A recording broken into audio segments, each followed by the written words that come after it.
आत्मा, भटकती आत्मा वगैरे असे शब्द एखाद्या हॉरर स्टोरीत आपल्याला ऐकायला मिळतात, पण खरोखर हॉरर झालेला राजकारणात सुद्धा हे शब्द आता ऐकायला मिळतात।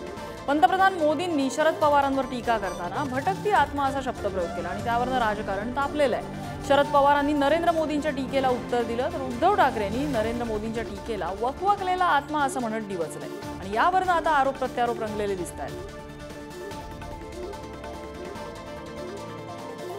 काल ते काय म्हणाले मला असं वाटतं, कारण आज अजित पवार म्हणाले की पुढच्या सभेत मी त्यांना विचारीन की भटकती आत्मा ते कोणाला बोलले। काय भटकती आत्मा तुम्ही कोणाला बोललात? पवार साहेबांना बोललात? मग जसे भटकती आत्मा असते ना, तसं काही एक वखवकलेला आत्मा सुद्धा असतो,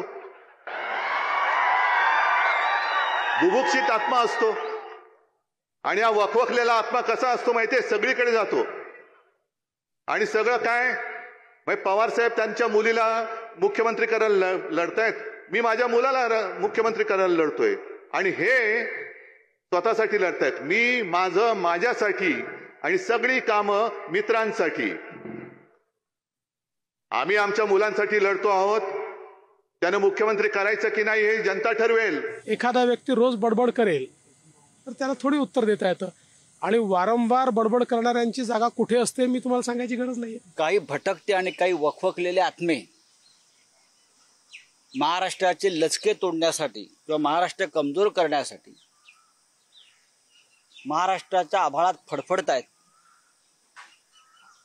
महाराष्ट्राच्या हक्काचे अधिकाराचे लचके तोडतायत, महाराष्ट्र लुटला जातो आहे, महाराष्ट्राच्या जनतेला कमजोर केलं जात आहे, नामर्द करण्याची योजना आहे लढवय्या महाराष्ट्राला।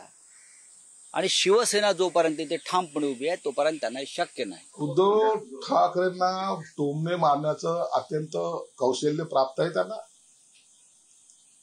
मोदी साहेबांनी भटकती आत्मा म्हणल्याबरोबर अनेक भटकती आत्मांना वाचा फुटली, जे फक्त भटकत होते ते आता बोलायला लागले आणि बोलताना त्यांना सुद्धा जाणीव झाली की मोदी साहेब आपल्याच बद्दल बोलले आणि आपण केलेले, आता जर याच्यावर उत्तर दिलं नाही तर जनता आपल्याला माफ करणार नाही, म्हणून अनेक वेगवेगळे आरोप करायचा तो काही प्रयत्न करतायत, केविलवाना प्रयत्न करतायत। हे सर्वांना माहिती आहे, या भटकत्या आत्म्याचा बंदोबस्त हे 4 जूनला जनता करेल।